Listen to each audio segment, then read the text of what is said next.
প্রধানমন্ত্রীর ছেলে মেয়ে প্রধানমন্ত্রী হয়। আপনারা কি চান না একদিন এমন সময় আসবে যেদিন আপনার কোন সন্তান এমপি হবে? নাকি সারা জীবন যার বাপ এমপি ছিল সেই এমপি হবে, যে এমপি হবে তার ছেলেই এমপি হবে, এমনটাই চলতে থাকবে? প্রিয় বন্ধুগণ, আপনারা দেখেছেন বাংলাদেশের 11টি রাজনৈতিক দল গণতান্ত্রিক আন্দোলনের নেতৃত্ব দানকারী জুলাই গণঅভ্যুত্থানের শরিক 11টি রাজনৈতিক দল ঐক্যবদ্ধ হয়েছে। তারা অনুভব করেছে যে বাংলাদেশকে মুক্ত করা প্রয়োজন। তারা অনুভব করেছে বাংলাদেশের সুশাসন নিশ্চিত করা প্রয়োজন।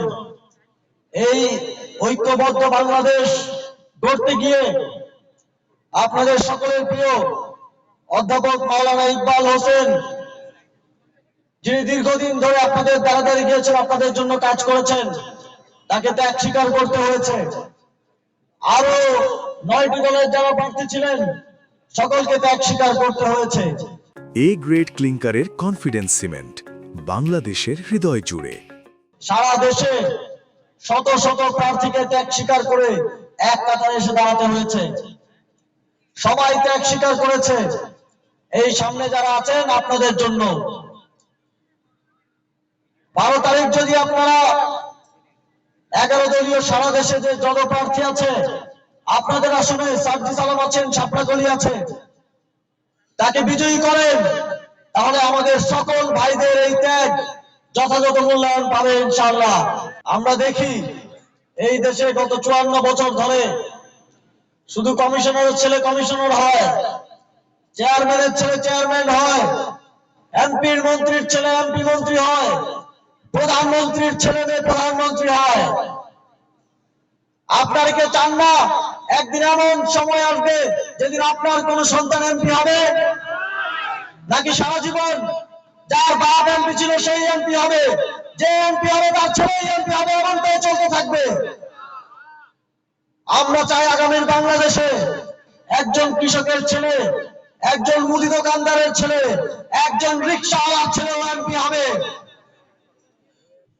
সেই বাংলাদেশ গড়তে হলে এই পরিবারতন্ত্রকে ভাঙতে হবে।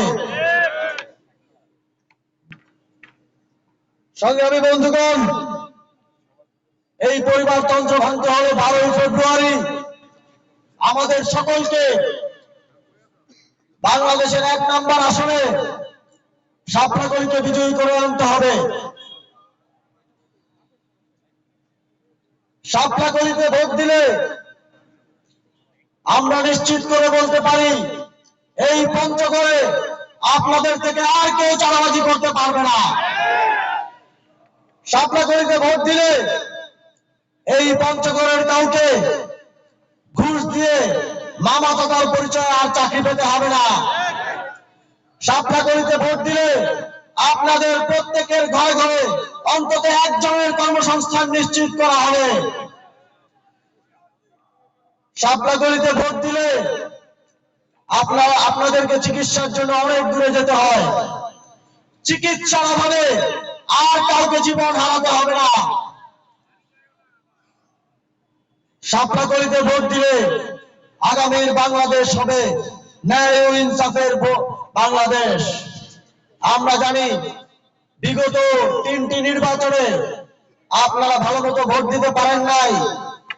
কেউ ভোট দিতে গেছেন, গিয়ে দেখেছেন যে আপনার ভোটটা দেওয়া হয়ে গেছে, অথবা কেন্দ্রে ঝামেলা লাগিয়ে আপনারা আর ভোট দিয়ে ফিরে আসতে পারেন নাই। এবার কি আপনারা ভোট দিতে চান? এবার কি সবাই ভোট দিতে চান? শুধু চাইলে হবে না। এবার ফজরের নামাজের পরে কেন্দ্রে উপস্থিত থেকে আপনার ভোট তো নিশ্চিত করবেনই, আপনার পাড়া প্রতিবেশী, আপনার কেন্দ্রের অন্য সকলের ভোটারের ভোট নিশ্চিত করে ফিরে আসতে হবে।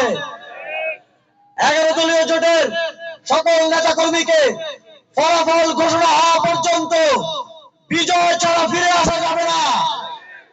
আপনাদেরকে মনে রাখতে হবে, একদিনের পরিশ্রম আপনাদের 5 বছরের শান্তির কারণ হতে পারে।